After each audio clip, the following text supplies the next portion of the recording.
Welcome back to Earth Station Trek, a show where we trek from the early days on NBC to the future on Paramount Plus and everywhere in between. I'm Charles Kelso, and it's my pleasure to introduce the Earth Station Trek crew, Keith Johnson. My name is Keith. Don't call me Mr. Kale. Alan Seiler. See, because it was, you got to explain the joke and don't worry.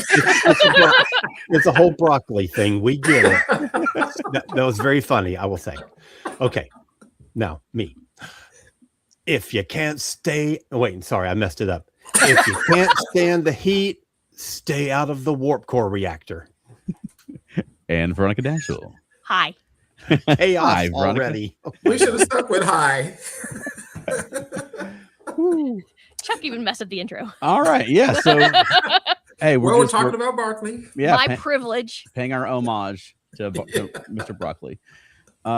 So yeah, we're talking about Reginald Barclay tonight, his appearances on Next Gen, and then if we have time on Voyager as well. But Keith, do we have some This Week in Trek this week? I do. Got a couple of things. Let me just jump right into it. 24th of May, 1966. Now, Charles, I know you're way more familiar with this, I think, than some of us. Filming starts on the first production episode of the original series, which is the Corbomite maneuver. Oh, I love that one. Yeah. And of course, they're all out of order with how they aired the shows and how they filmed stuff. But yeah, Corbomite maneuver, I find that was very interesting. The first scene that was shot for that episode of Corbomite maneuver is the scene I absolutely love. Remember McCoy is giving Kirk his physical in sickbay? Yeah. And doesn't let Kirk know that there's an alarm going on, which is just great. That's the first scene they filmed. And I thought that was actually kind of cool, even for something in the 60s, where in the sick bay, they have the alarm silent. And Kirk didn't hear the alarm, although I think they changed that later. He didn't hear the alarm. He saw the alarm. And then McCoy's like, well, I have to finish your physical. It's like, dude, the ship could have been under attack. So that was kind of wild. The other scene that I didn't realize this until I looked at this today. I think I'd heard about this. The other scene, there was another scene filmed that first day. It was Yeoman Janice Rand laying Kirk's uniform out on his bed in his quarters, doing what I guess a yeoman could do. That was cut. I couldn't find if they cut it because they just didn't like a woman playing that much of a servant to a man, even though she's a yeoman, or they just cut it for time. Of course, now the context looks different decades later, either way. Sure. Yeah. Yeah. And I mean, in the service, a yeoman can just as easily be a man. Right. But yeah, it's certainly the optics of it, particularly looking back at it now. You're absolutely right. And I don't know how smart it is to let people just mute red alerts. I wonder how common that is. You can just hit mute on the red alert and go back to bed.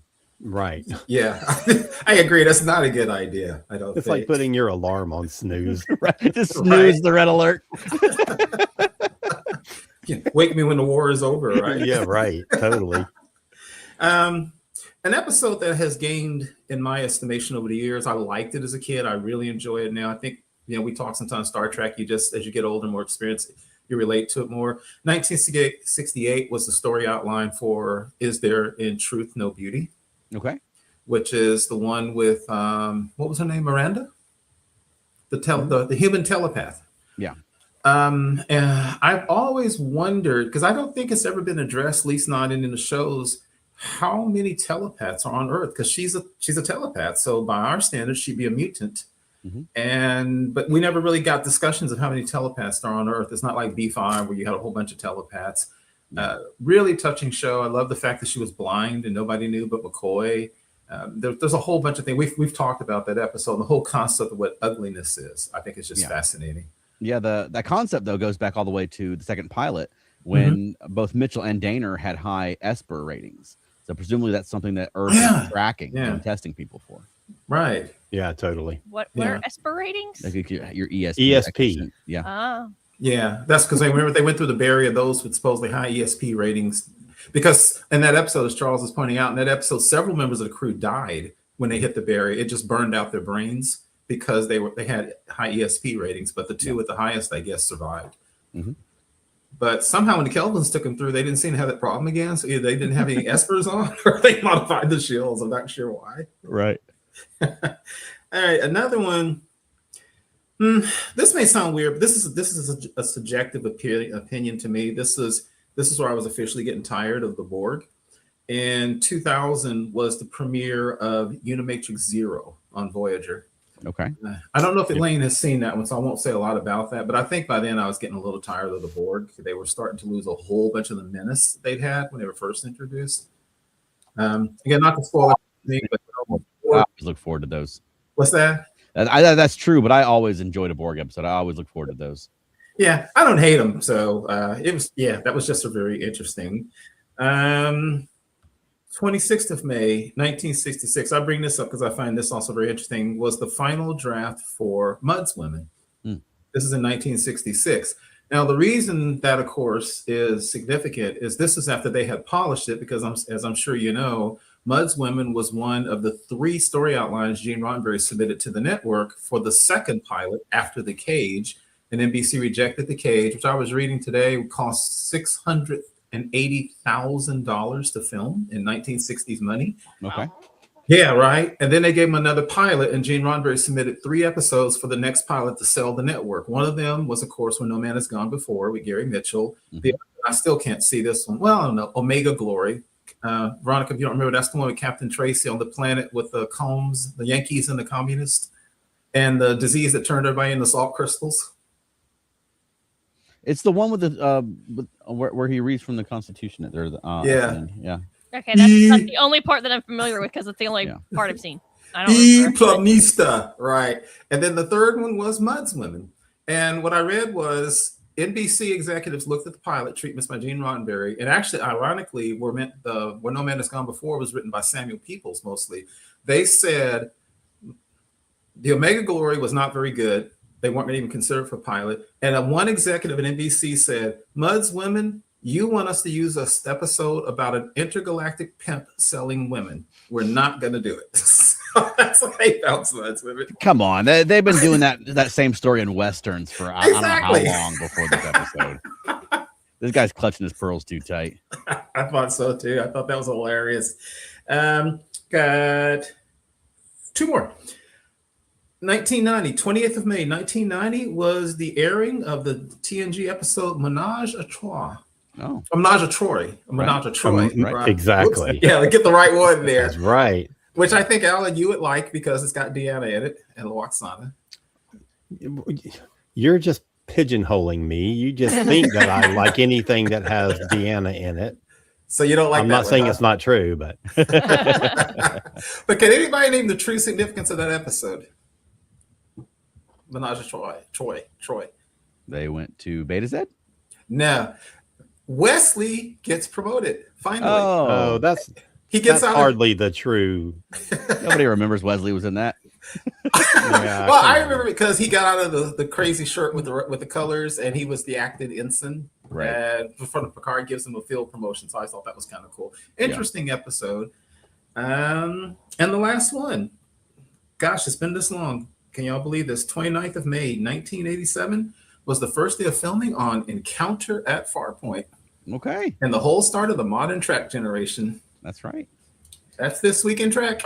Awesome. Well, thank you for that. All right. Well, we got a bunch of comments that have come in while we've been talking. So Elaine says hello.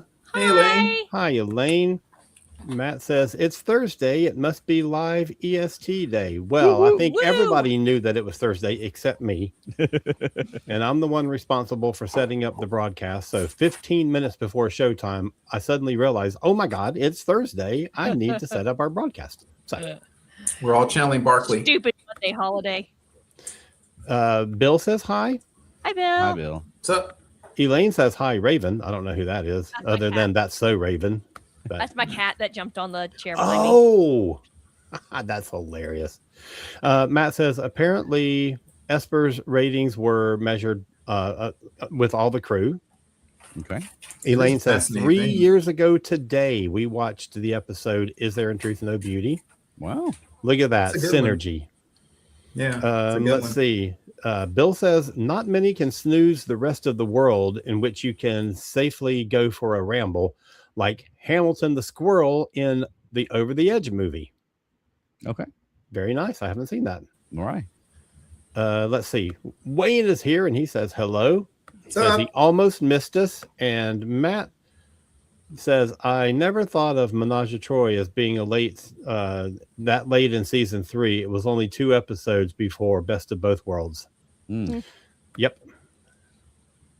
I thought we're all caught up. Awesome. Well, yeah. So tonight we're talking about Reginald Barclay. I mean, I guess first impressions. I mean, some people like Barclay and some people don't. I mean, what do you guys think of Barclay? I mean, I wrote a whole giant paragraph on him in our book. Okay. Yes, you did. Pro or con? Oh, well, I mean, it was the autism in Star Trek, and Okay. he's one of the most autistic characters in all of Star Trek, I think. Okay. So is that you like Barclay, or you're being ambiguous? No, I like him. Yeah. Okay. Yeah, I like him. Okay. I mean, he's not like, yeah, I really like him, but he's likable. Yeah. What about you, Keith? I've always liked Barclay. I think Dwight Schultz does a great job of portraying the character, and we'll get later to, I think, his probably best performance as Barclay. He was different because, as we've all talked about over the decades, Star Trek pretty much had people that were borderline perfect. I mean, they weren't perfect. And the only person I can even think of where they even talked about things like real doubt and stuff, whether it was Mr. Bailey in the Corbomite Maneuver, but he was young and inexperienced. And then you had Joey, the guy in The Naked Time, who they said, remember Spock Death by Butter Knife? Yeah, exactly, that guy, right? They said, Spock said his capacity for self-doubt had always been kind of high, which of course I guess they would have gotten over years of academy training and screening. Yeah. But he also said what was curious is what brought it out with such force. But other than that, what brought it out was scratching his nose under his environmental suit and taking his glove off on the planet. And then I love it. And right about then, Spock says, "Be sure you don't touch anything." He's like, "Oh, yes, sir. Yes, sir." Like, too late, right? But before that, you hadn't really seen a crew member who had this much kind of doubt and who was so awkward. Sure. I was, no laughter, please. I was much more shy when I was young. I've never been shy. Like I said. I'm kidding. But I think we have all probably had that case. So one of the things I love was in Barclay, with the episode when he was confessing with Geordi, and he literally says, standing in a room talking to people, I don't know what to do with my hands. I think everybody's probably been there. You look across the room and this guy or this lady, they look so cool. And you're like, what am I doing? You don't want to stand stiff. You don't want to do that. So I could kind of relate to that. I thought it was fascinating that Star Trek introduced a character who gets all the way to the flagship, who has a lot of self-doubt. And even Picard was stunned at his service record. Even though, give Picard credit, he wanted to work with him. Everybody else is like, get him off the ship. So I always liked him. I thought he was an interesting character. And I think in a lot of ways, a very, very pivotal change in how the Star Trek universe was written, at least for Federation and Starfleet people. Yeah, because we were often watching the best of the best, right? That's what Star Trek is about. It's like, we don't watch the Enterprise because it's full of a bunch of misfits. We watch the Enterprise because it's the finest ship in the fleet, Right. Yes. But no, I like Barclay.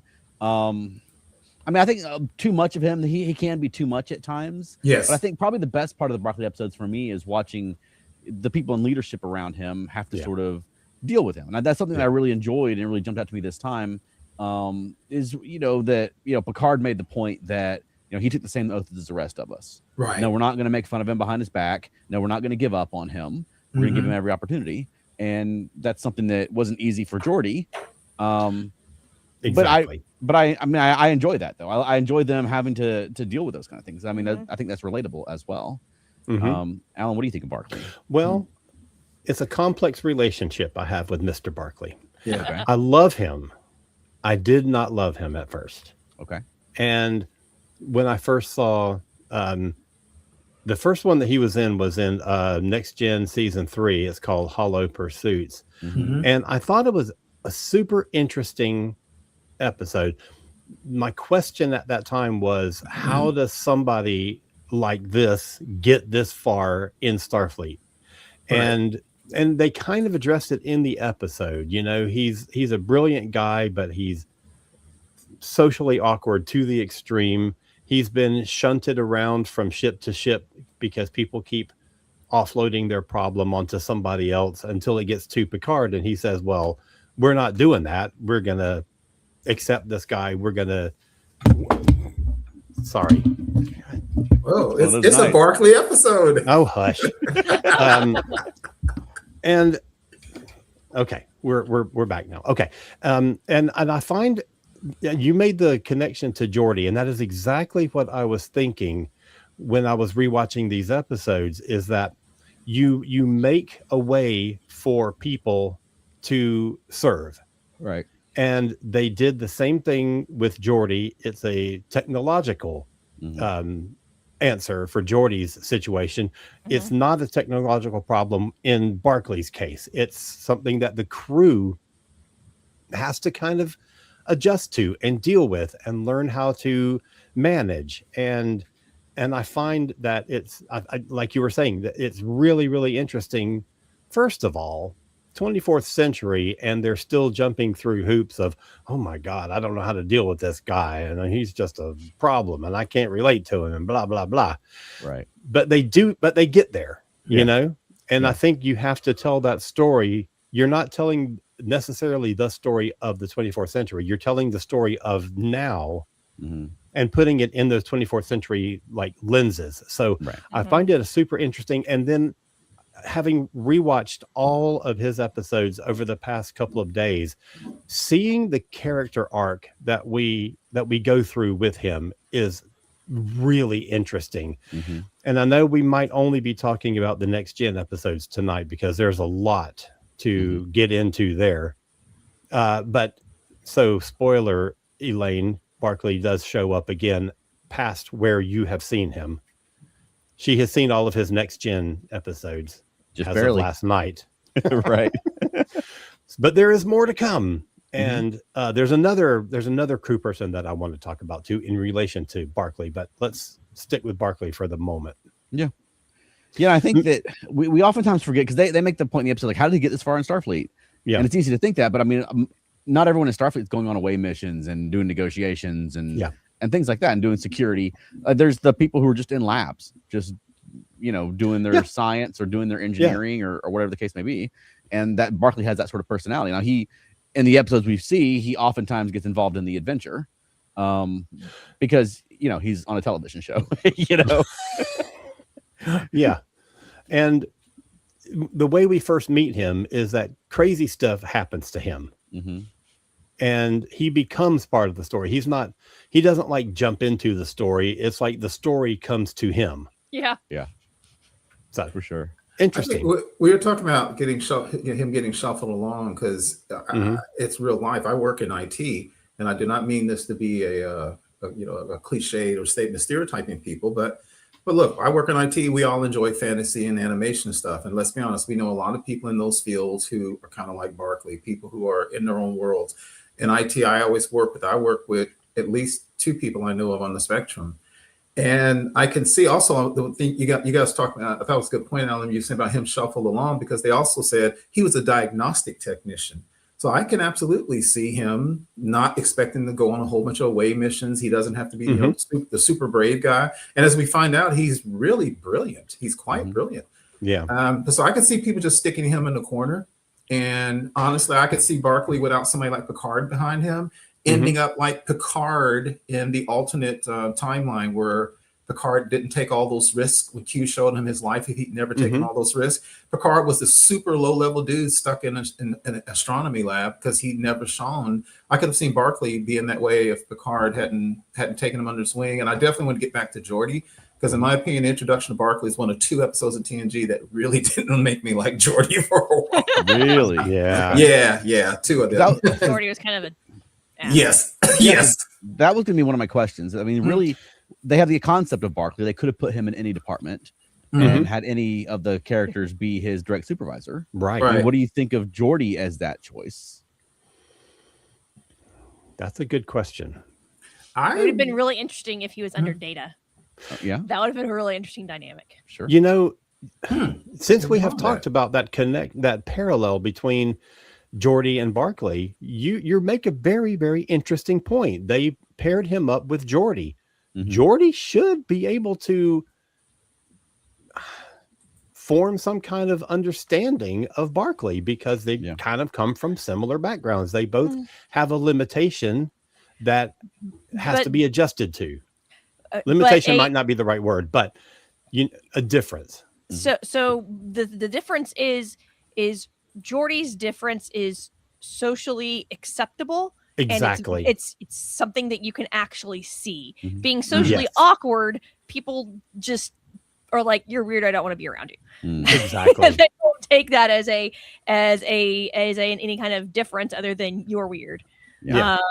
Which is the big difference, unfortunately, because that's why Geordie is like, you just don't want to be around him. He makes me uncomfortable. And Yeah, but another similarity, though, aside from that, is that we see Geordie in his regular everyday, interactions as being a pretty charming, he's kind of awkward though. on a date. Yes. When he's on a date, he turns into Barclay somehow. Yes. And I never Right. understood that because it's so different from Geordie's personality. But you really think Geordie should have been able to see something of himself in Barclay of like, hey, you know what? I've had those moments on, I'm fine most of the time, but you put me in a picnic with a pretty girl and I don't know what to do with my hands either, And Keith, you made a good point about the difference between he and the other officers, Picard or whoever, that he's not the one who goes on away missions. And we kind of see that in his second episode in season 4, the Nth Degree, where, or no, sorry, it was in his third one in Realm of Fear, right, in season 6, where he is terrified of transporters and he goes out of his way to not be in transporters, and he doesn't do away missions partly because of that. He always finds a way to get out of it. And so, I think you're absolutely right about that. All right, let me get some comments because we got a bunch. Okay, cool. Matt says, I knew of Dwight Schultz from the A-Team and thought he was brilliant in both. And yes, and I want to talk about Dwight Schultz's range as an actor as we go through these episodes, because there's a lot there. Yeah. Bill says, I love how real Barclay is. He keeps trying and always means well. Matt says, I like the way that Guinan figured out Barclay's deal before anybody else on the show. Yep. Right. But that's kind of like the difference between what she does on the ship and people who are department heads. Right. Like they're focused on a job and getting a job done in a timely manner. And that's not her gig. Yeah. Like Geordie's got goals to meet and deadlines. And yeah. Elaine says, I like Barclay. His awkwardness can be a bit much, but as someone with the tism, I can painfully understand what he's going through. And she also says, yep, that last night's TNG episode was a Barclay one. Let's see. Michael Phillips. We haven't heard from him in a little while. Says, my favorite episode is Realm of Fear, where he's afraid of the transporter and turns out to be somewhat justified in that fear. Yeah, agreed. Yeah. Okay, Bill says, I just noticed the title you're using for tonight's episode. Now all I can think about is Lieutenant Barclay was able hundreds of years ago to help bring James Bond to screen. That's hilarious. Let's see. Elaine says, oh, I did not like Geordie's attitude toward Barclay. And she says, Wesley Crusher has more game than Geordie. Not by much. No, and that was an element of this. I don't want to go down this rabbit hole, but that's an element of Geordie's characterization that I don't care for, that I never thought made any sense. No. Same but here. I'm gonna try to stay on target. With Realm of Fear, I really like the twist that he thinks something weird is happening to him. Yeah, and he's the guy everyone dismisses, and he's neurotic, and even Chief O'Brien's like, "Okay, sir," but he's right. So there is something weird happening to him. Now, I don't like the science of Realm of Fear. I think it's pretty dumb that you can look around inside a transporter beam, absolutely, and hold your arm up. Yeah, I don't get that at all. But the characterization part of it, I do like, and I like that. Yeah, it's kind of a trope, but it's like the boy who cried wolf. That if there's always something wrong with you, something's wrong with Barclay again. Something happened. Something bit him in the transporter beam. Right. But no, for real, something bit me in the transporter beam. But I also like that. Oh, sorry, Veronica. Oh, sorry. I was just saying Picard was even like, why didn't you just tell us when this first started? He's like, I said I didn't have any proof. Right. But I also like that when it came down to it at the end of the episode, he stood up and took action and got his hero moment, and he was responsible for rescuing the crew of this other ship that were sort of trapped in this stasis thing. Mm-hmm. So good on him, that he faced his fear, and by doing so, he was able to take an action that Right. no one else was in the position to take. Yep. I just thought I love that episode. Also, it's one of my favorites. And somehow the crew was all living inside the transporter beam. Yeah. Yeah, I mean, and they look like I don't care for, slugs. I don't care for that one either. It's weird. I'm not saying the science is good. I'm just Right. saying, Sorry. Right. I always thought that his introduction in Hollow Pursuits, its examination of Geordi and Riker, also says a whole lot about the examination of humanity, because, yeah, and I get it, but every now and then there's a little bit of, hey, we're the Enterprise kind of arrogance about them, which I get. It's the flagship. But that scene where Riker literally grabs him by the arm and says, Mr. Barclay, I'm tired of seeing your name on the report. I don't know what you've been allowed to get away with and other postings, but this is the Enterprise, which is fair. But okay, but he's new. Apparently, he's like literally just very recently transferred to this ship. So I guess the people who don't work with him on a regular basis see this as nothing more than a discipline problem, exactly, not as any other level of problem. Right. Yeah, what I don't get, again, I didn't serve in the military, but I know how I feel about civilian management. What I don't get, which I say really makes, I don't like the way they portray Geordi, but maybe that's Geordi. And here's realistic. Geordi's got the visor. I know he's been made fun of in his life by at least some people. Sure. You would think he'd have more sympathy and empathy, but that's not always the case. That's the thing. Yeah. I think for Riker, the attitude is pretty consistent, because he had a very similar attitude towards Ro when she came. Right. On the ship. Yeah. True. Yeah. I didn't, the way that Geordi talks to him and treats him, because if you think about it, what you get for that quick moment from Riker is all Geordi has been doing is writing him up. And he doesn't seem to have taken any real time to talk to him. At one point, he's never asked him, like, what's going on with you, man? Are you sick? Do you not want to be here? Even a frank, tough talk. Do you not want to be here? Help me. It seems like all Geordi's ever done is written him up, because when he walks in the room, he goes, hey, is it too much trouble for you to be here on time? And as you say, Charles, Riker looks at that, and Riker's like, okay, I got to stop this crap right now. So I found that, and not even to go on a side road, but that treatment of him and his treatment of Scotty in TNG, 2 times I really didn't like Geordi. I was surprised that Geordi would treat somebody like that, but maybe Geordi's got his own insecurities, and that's what happens. Sometimes people have other insecurities. They take it out on someone else in a strange way. Yeah, particularly if he's looking at it as it's a reflection on me, the lack of discipline in my department.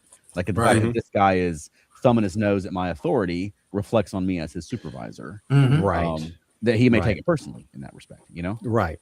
Right. So, let me get this comment from Matt. He says, it seems in the later episodes that Barclay has found his place with this crew, and the other officers respect and value his contributions.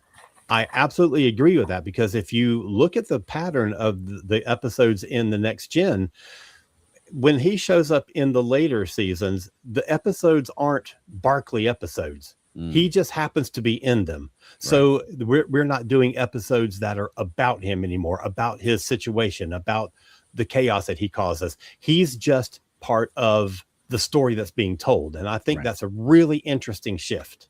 Yeah, totally. Do we want to take a quick break before we jump into another line of discussion here? Sure. Yeah. Oh, wait, hang on. Where did you go?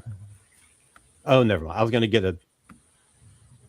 Never mind. Okay, I'm crazy. I'm so sorry. All right.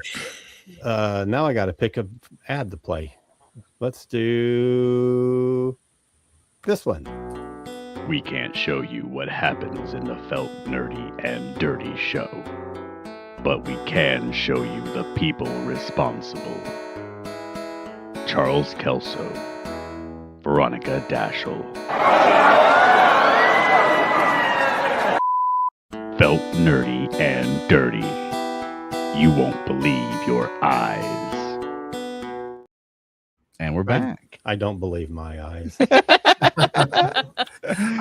think one interesting thing about Barclay, whether you're on the spectrum or not, is everybody in their life, whether it's school or some job or some social situation, has been in a situation where people make you feel like less than.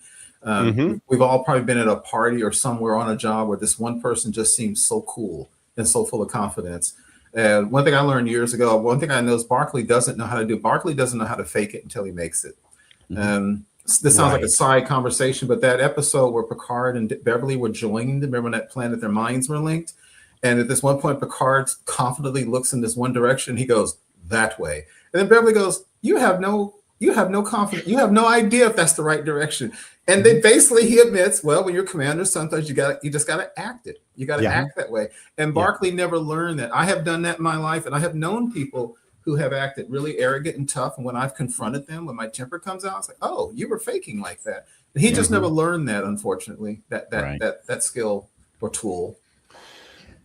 I want to go back to Hollow Pursuits just for a minute, because I want to talk about the way that Barclay's situation gets expressed, because he's awkward around people, he's shy, he's uncomfortable at work, he's sort of terrified of screwing up, he can't relate to people, so he has a hollow addiction. So he retreats to the holodeck.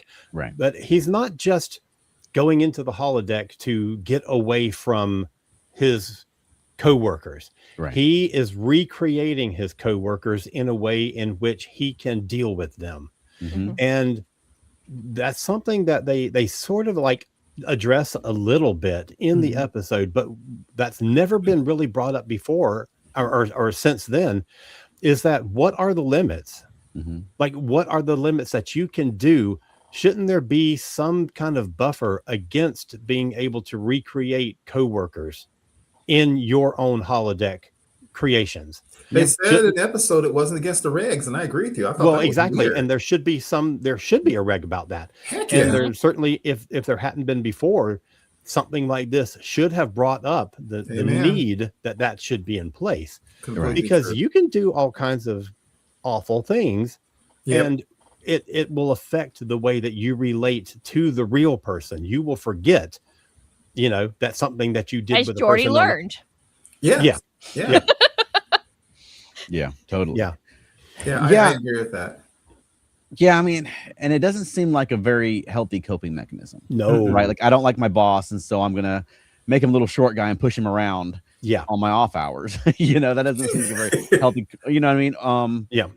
Because let's be honest, it could go, as Alan was just saying, that could get really dark really quickly with some people. What they do to their coworker. Now we know that, I'm sorry, I didn't mean to interrupt you, Keith, No, go ahead. we know that there are versions of them, like the crew of the Enterprise can be recreated in the holodeck for training purposes. We saw that later with Deanna when she was having to send Geordi to his death and that sort of thing. So it could be that he was able to just hack whatever was already in there. But like you said, they said in the episode it wasn't against regs, but maybe he wasn't doing anything that would flag a censor, Yeah, well, he's sure. Barclay. He could probably override those, I bet. But doing it for a training session is official business. Right. So it seems like using their images for any reason other than official business would be flagged. The only time I could see using that, even if you use your crewmates' likenesses, I could only see that being done under the care of a psychologist or psychiatrist. Right. To help you, like, for example, they say, okay, well, let's punch up Picard yelling at you, and let's practice how you want to say that to him next time. Or let's punch up Geordi yelling at you because you don't have the answer, and he's terrified to say, I don't know. There's a way to say, I don't know, but I'll find out. I can see him doing that. Yeah. Yeah. Other than That'd that, be a Great point, tool. Keith. I think that will work. Yeah, I've never thought about using the holodeck in that way. That's really a good point. And as far as misuse, it could just be that in the Roddenberryan future, boy. it's the honor system that everyone sort of trusts that you're not going to go in there and make porn of your coworkers. But you could. Yeah. You could. I mean, we all know that's what the holodecks are for. On DS9, the holo suites are absolutely for that. You know it.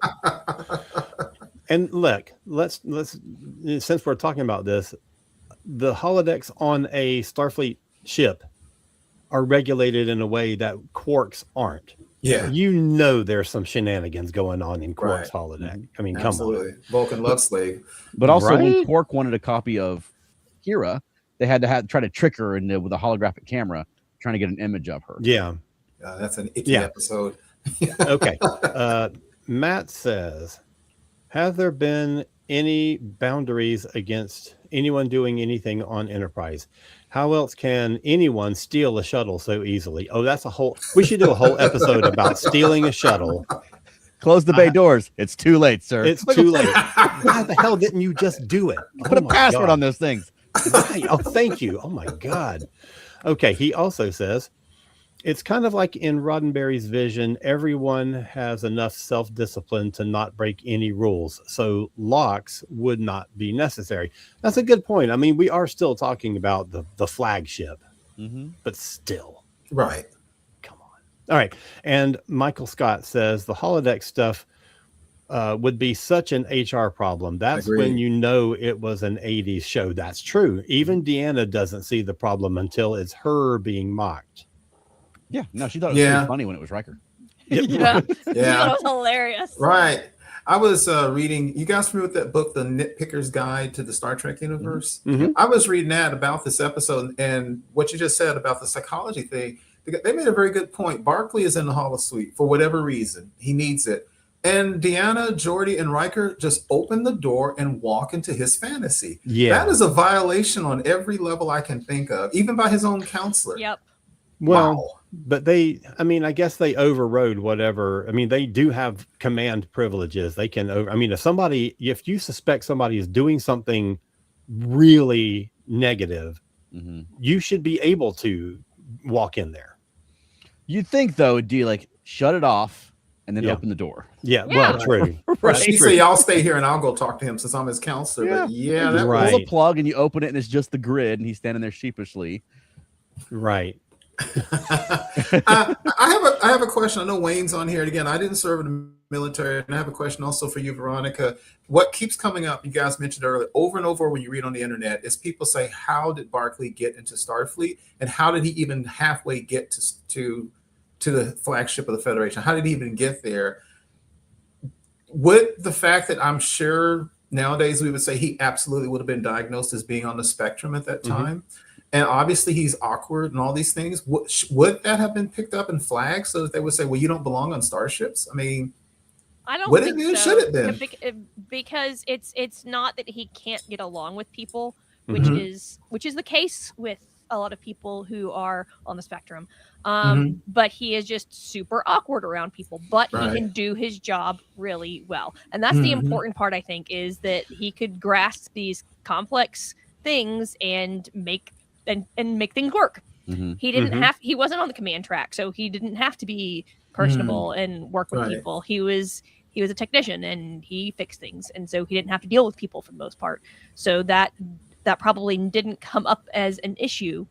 But even if he had to do, like, say they had holographic tests to go through, like the little scenarios, he does fine when he knows he's in a holographic simulation, right? When he can be Reginald Barclay, Yeah. But when he knows it's real people, that's when he sort of shrivels. Exactly. And that's a point that I wanted to bring up. I want to talk about the performance. I want to talk about Dwight Schultz. Oh boy. And the way that he can change his approach to Barclay depending on the situation that he's in. And we see this in numerous ways across these 6 or whatever episodes in Next Gen, and again in different ways when he shows up later on after Next Gen.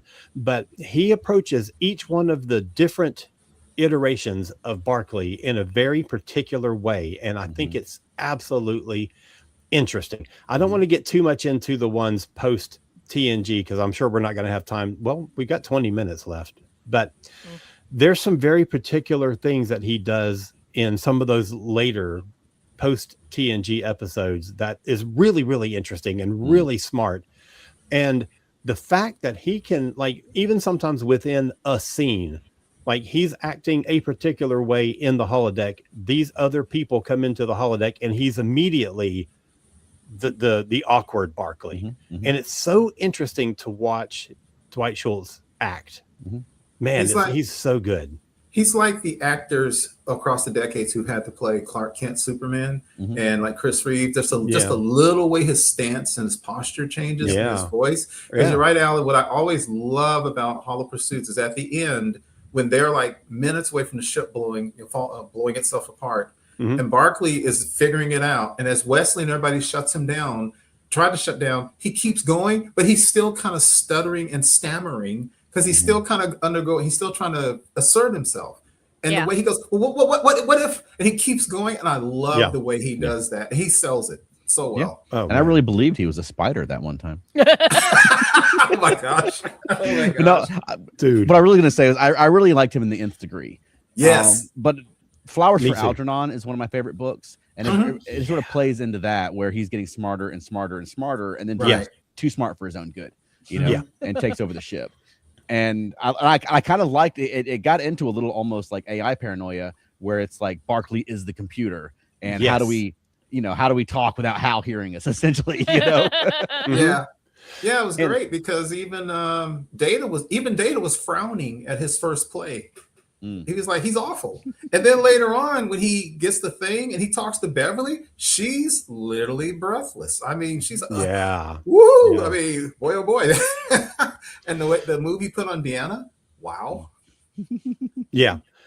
And so those first 3 episodes, Hollow Pursuits, Nth Degree, and Realm of Fear, is all about we're going to bring, we have something like super wacko that we want to have happen to somebody.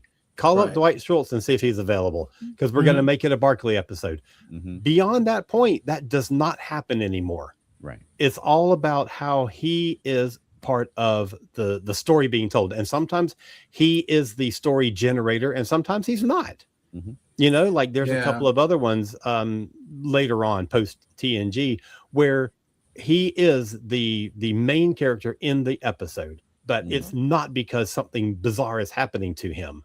Yeah. So He's I just part of think the that crew. he started out as a certain kind of character, and they after the first 3 appearances, they moved away from that and into him just being part of the crew. And I think it's a really great and smart move.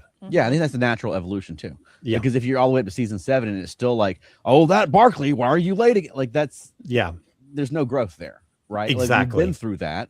And I like that he integrated himself amongst the crew and found his place on the Enterprise. Because that's the aspirational part of it, right? Like you know, that they'll give you that opportunity for one. And I mean, like I said this before, but I really like that Picard shut down the jokes. Yeah. Picard sort of read them, you know, like gave them a little lecture, like, no, you're going to make him part of your team. He swore the same oath as the rest of us, and we're going to make this work. And it left it to Geordi from there, you know. And then later, Geordi had to sort of shut down the jokes, right? And it's like captain's orders. Right. Yeah. I like that, Charles, what you said, because also what Picard said was he said that, you know, he said he swore the same oath. He mentioned he chose the same life as us because, you know, whether you're quote unquote well adjusted or not, being on a ship all the time in the middle of the space could play havoc on a lot of people. So he didn't just go into the service. He chose to be on ships. He could have been on planet. He could have been planet side. So yeah, he chose that life for some reason. Yeah. And I love the way you're right, Picard. And I like the way Geordi finally got better with it, because I still don't understand what Geordi was why he was treating him that way. But I like that fact. And Alan, you're talking about his subtle acting throughout the show, and we won't go into Voyager. Barclay still sometimes stutters or stammers. And yet I thought it was interesting when he was on the shuttle with Geordi in the Nth Degree, when they were just talking, he wasn't uncomfortable. He was like, Commander, thank you for going. And they were friends and he felt comfortable around Geordi. And it's a very subtle difference. He wasn't stuttering and stammering around Geordi. And I love LeVar Burton. I love Geordi, but I was still a little bit irritated with how he treated Barclay in the first time. So when Barclay got smarter than Geordi, and like, I kind of was like, yeah, there you go, Geordi. Good for you. And I always felt, and this is just me reading I always felt at the end, this is just my head canon, Geordi almost seemed a little too happy Barclay was back to normal. I was like, oh yeah, you didn't like him being smarter than you did. Well, see, you're back to normal. All right. You didn't like that. Yeah. All right. Let me get some comments. Matt says, HR would and should totally be a thing on every Starfleet ship and starbase. Yeah. Agreed. He says, I might have actually liked Captain Proton if it was Barclay and not Paris playing the lead. Really? Wow. There's some fighting words. Wayne says, Keith, I am autistic. My opinion is people see only what they want to see. In the military, no one's going to conclude that you're on the spectrum. They'll say you're lazy, not trying to cut out for military life. Yeah. Wow. Interesting. And Matt says Barclay's weird immune system somehow de-evolved the crew with Beverly, which Beverly tried to fix it. Yeah, don't examine the science of that, Matt. It does not work. The T cells and all that stuff makes no sense. Yeah. Yeah. And I got to say, I like the idea of him having a Captain Proton type episode where maybe Mhm. he's like the hero in the holodeck and then has to do it in real life as well. Yeah. Yeah. Like that would be a fun thing to see Barclay having to do, having to Mhm. save the ship as captain, Absolutely. you know, Mhm. because just like we were talking about with he puts such a difference in his performance when he's in different scenarios, and that'd be a really fun twist. Mhm. Yeah. Yeah. I do want to, we haven't mentioned it yet, but I do want to get into Ship in a Bottle. Okay. Barclay's not a big player in this episode, and he's just part of the crew, and that's great. So there's not a lot of Barclay to discuss in that episode, but I do want to say, first of all, when you talk about a really, really great guest actor, what's his name from The Nanny, who plays Moriarty, is so good. Mhm. And also, this episode gave me one of my absolute favorite actors in the entire history of the world, and that is Stephanie Beacham, who plays her name is Bartholomew. And Contessa something. I had seen her in a British show called Tanko. She was in a prison show, and I can't remember the name of it. She was in an American sitcom that only lasted one season called Sister Kate. She, of course, was in whatever that submarine show was. Sequest. Yeah. So I love her. I think she is remarkable. I've watched her in so many different things, and she's amazing. So I was thrilled to see her coming into Star Trek. That's it. That's all I wanted to say, because there's not a lot of Barclay to talk about it. Yeah, I think it's interesting what Wayne said about because Wayne is a Marine, and in the current military, they would just basically call you a gold brick or whatever. And you guys have mentioned a couple of times now that Roddenberry saw a different future, and so you would obviously think that the Federation or the Starfleet of the future would be a little bit more open-minded about people like that. And also, if you think about it, not only do they have jobs on Earth, they got jobs all over the Federation. So you can probably find you got to be careful pigeonholing people, because you don't want to just say you're only suited for this job because you got this personality trait. But they can probably have a lot more ways to work with people and make them have a fulfilling career in the military, which I still call Starfleet. And I would think, thank you for that Wayne, because I have no clue about the military and how it does anything like that. Yeah. But everyone has different strengths and weaknesses, right? Yeah. So, I mean, you would think that in a 24th century Starfleet crew, they would be looking for, like, what do you bring to the table? It's not going to be the same thing that Riker brings to the table, right? Yeah. Right. Okay. Bill says, the judgment I got in the National Guard for 17 years was, he's so smart, he's dumb. And that's because I gave too many things and people the benefit of the doubt of my own judgment, and I'm still weak in social situations. That's interesting. And Elaine says Stephanie Beacham was also, oh yes, of course, Dynasty in the Colby. I completely forgot about that, because that is the one thing of hers that I did not watch. But yes, she was fabulous. Clips I've seen. Right. One thing I thought, and we got to put a pin in it here because we don't want to spoil something from Elaine, but just keep this thought forever. I was in Elaine. He is in Voyager, and I won't say much more about it. But I was trying to not even say what show he was in. Sorry, unless you look it up online. But is he? I kind of sort of question how he was treated later on. Is in some ways he fell back on certain ways of acting. And I don't know if I'm right or fair in even questioning, should he have grown by then? Because is it fair for me to say that someone on the spectrum who's socially awkward should have gotten, quote unquote, a little better by then? But we can't go into that. I don't want to spoil it at all. No, but I will say that I think that, he may have found his way on the Enterprise and found acceptance there. That doesn't mean that's going to carry over to his next assignment. Right? Okay, exactly. That's a good point. He's still Barclay when he gets there. Exactly. Yeah. He found his pattern on this ship, and he even we're getting into territory we should. I don't want to get to, but I got you what you're saying. Okay. So, I request a part 2 of this. Yeah, I think we should do a part 2. Because the Voyager episodes are the ones that I really wanted to get into, because I find them super fascinating, particularly comparing them to the Next Gen episodes. Yeah, so totally. So, Veronica, without spoilers, can you kind of comment on that? Because Alan and Charles just said something I kind of didn't think about, which is you get used to a family or a group of people in a routine at this job, and then you go somewhere else. And can that make you maybe kind of go back to where you used to be? Yes, Okay. 100%. Okay, that would make sense then. Okay. Matt says Roddenberry's vision could be a fine line between people on the spectrum like Barclay being accepted, and his vision might have made people like him cured, which I find horrifying. That brings up Dr. Bashir, because based on the way he was described prior to his parents trying to fix him, it seemed to be very autistic. Yeah. Yeah, but in not nearly high functioning as Barclay is. Right. True. He did not have the high intelligence at the time that Barclay. Yeah, it wasn't like he was 5 years old and couldn't tell the difference between a tree and a dog. Yeah. Elaine says, I might not remember it by the time we get to those episodes. That's true. So we'll just say Voyager. Barclay isn't until like season 6 mostly. Woo, that's right. There is an appearance in season 2, but then his main episodes are there's 5 of them in seasons 6 and 7. Yeah. Mm-hmm. So you by the time you get to the end of Voyager, you might not remember any of this. Tony says, don't forget Barclay's cameo in First Contact when he met Saffron Cochran. Mm-hmm. That is true. That was a good one. Wayne says, I can safely say that Barclay lived his life in fear because I did. Yeah, that's a tough thing. Yeah.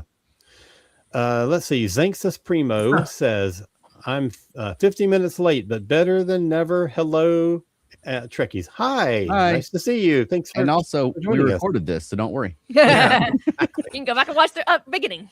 Right. And Wayne says, I'm surprised he didn't have a burnout. Yeah. So we have a few minutes left. So I would kind of like for Veronica to talk about the chapter that she wrote for our book and how Barclay is how he fits in. I hate to say this, but in the spectrum of Spectrum characters, and why you chose to write that chapter.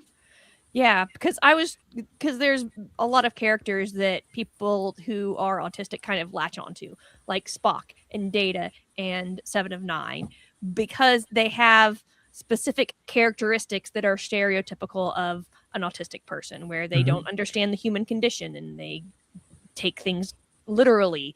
But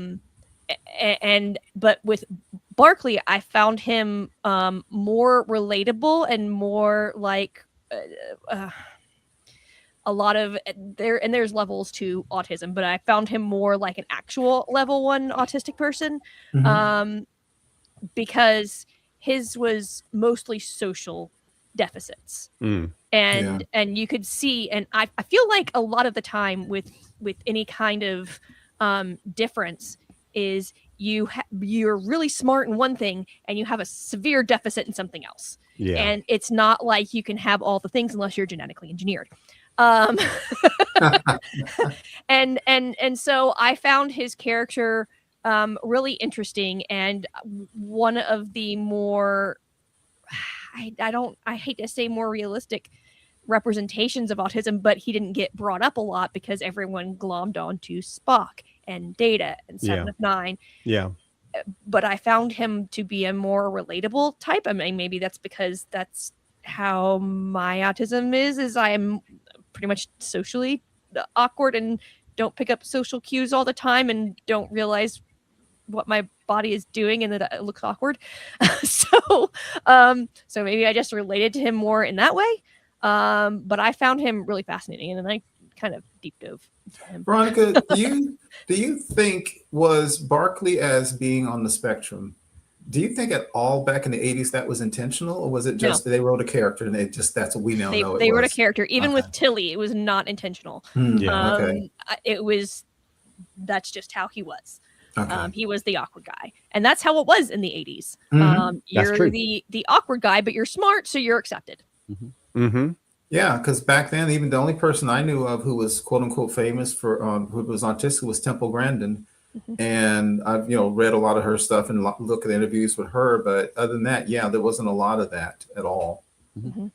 Yeah. And I think the writers oftentimes are basing people on people that they've met, whether it's a person or a composite of several people you've met who had similar traits.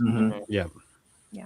I think one positive thing about Barclay is, as we were saying, he chose Starfleet. He chose to go on the ship. And also, if you think about this, somebody quote unquote well-adjusted, if your ship like gets invaded and almost blown up every week, a whole bunch of quote unquote supposedly normal people like, okay, can I get a planet side job? But he chooses to stay on ships for that entire time he's there that are in danger like every single week. So you got to, and again, he was the guy clear-headed thinking through the solution when the Enterprise was about to blow up. So give the man credit. He's got something going on there. Yeah. And I will say too that I like the way they reacted to his fear of the transporter, because to me that seems like a perfectly reasonable thing to be afraid of. Yes, but they're like, transporters are the safest way to travel. And it's kind of like if someone was afraid to get on an airplane, and you're like, come on, airplanes. I've ridden them plenty of times. Airplanes are safe. Yeah. But I mean, if you think about it, you're getting in this metal thing and flying however fast and however high. Yeah. It's a reasonable thing to be afraid of. Like, humans didn't evolve to be transported or to fly in airplanes. But I like that their society is so accustomed to it that it seems like a silly thing to them. Right. Yeah. Right. I've always thought somebody like Barclay can teach you to, one, look at yourself, to realize that, sometimes my dad used to say, boy, just roll up your sleeves and plug at it. And that's what Barclay does. Like every day, sometimes Barclay imagine Barclay has to give a presentation. He's probably nervous. I've been there. And I like the fact that he just shows you just keep on doing it. It also helps you to relate to people, which Geordi didn't do at first. I'll say this will take 30 seconds. I worked with a guy at my job once. We went to lunch with a bunch of guys. Two of the guys were like 6'5". One of them was a Marine, arrogant. We were going out and it was cold and I had a coat on. I'm known for wearing a jacket, so I'm cold natured. So they were making fun of me and my friend. And my friend later on said, yeah, did you see how they were talking down to me? And I said, they were making fun of both of us. He says, no, Keith, they respect you. They were joking with you. They were putting me down. I did not even see Interesting. that. Yeah, I didn't even see it. I couldn't argue with him because that's what he felt. Yeah. And that's what he saw. Because the Marine and I got into a thing where we almost came to blows. The guy's 6'6" and I'm 6'1". I was like, dude, I will die fighting you. And so my friend's like, he respects you. So and I didn't even see that. But that's what people like Barclay do. Because I was about to argue with. I was like, dude, just in your mind, no, he saw something there. And if he felt it, I have to respect it. That's what I love what Picard taught Geordi. Because Geordi really pissed me off in that episode. I will say that going back and watching that episode, Hollow Pursuits, now, it is a very different experience than when I watched it in the 80s. Sure. Yes. Yeah. Completely agree. And I'll say too that Geordi's characterization is consistent because he treats Scotty in very much the same way. Yes, exactly. That was the other episode that I can't stand him in that episode. Like, what in the world, Geordi? Right. Seriously? Right. And he hits on Leah, but that's a whole other story. So there is another character that I wanted to talk about in relation to Barclay, but I think I'm going to save that for whenever we do a part 2. Which obviously, because we only have a minute and a half left. So yeah, boy, we got a lot to talk about. This is I'm telling you, deep subject. Yeah, for sure. All right. Well, Keith, where can people find more of you? On Facebook, primarily the ESO Network Facebook groups. And how about you, Alan? CosmicCreative.com. That is spelled with K and the Z. And you can check out my other podcast, which includes Modern Musicology and Doctor Who A to Z. And how about you, Veronica? How about me? How about you? How about us? FeltNerdy.com. Yep. Or you can find us on Felt Nerdy or Felt Nerdy and Dirty across social media. Felt Nerdy is our all ages, nerd friendly, satirical stuff. Felt Nerdy and Dirty is our you did it again. I did that last night also. Is our adult only burlesque, puppetry, adult puppetry, things like that. Yep. And Monkeying Around, a podcast about the monkeys. Yep. Wednesday nights, 8 p.m. Eastern, Monkeying Around. Yes. Do you have a closing? Mr. Broccoli. There you go. Perfect. Well, join us Thursdays at 8 p.m. Eastern. What are we doing next Thursday? I don't think we have a topic decided yet, did we? Yeah, we do. We did. Do we? Don't we? We got Elaine and Matt in a few weeks, but I don't think we had one for next week yet. So we better get one together. I'll check the calendar, Alan. I'm sorry, Charles. You put out the calendar. I didn't think I saw one for next week, but maybe not. Well, I thought all the slots were filled. Anyway, that's okay. Be here for next Thursday at 8 p.m. and we'll talk about something. We sure will. And it probably will relate to Trek somehow. Done. Done. Yeah. All right, everybody, take care. Thanks all. Bye. Good night. Bye.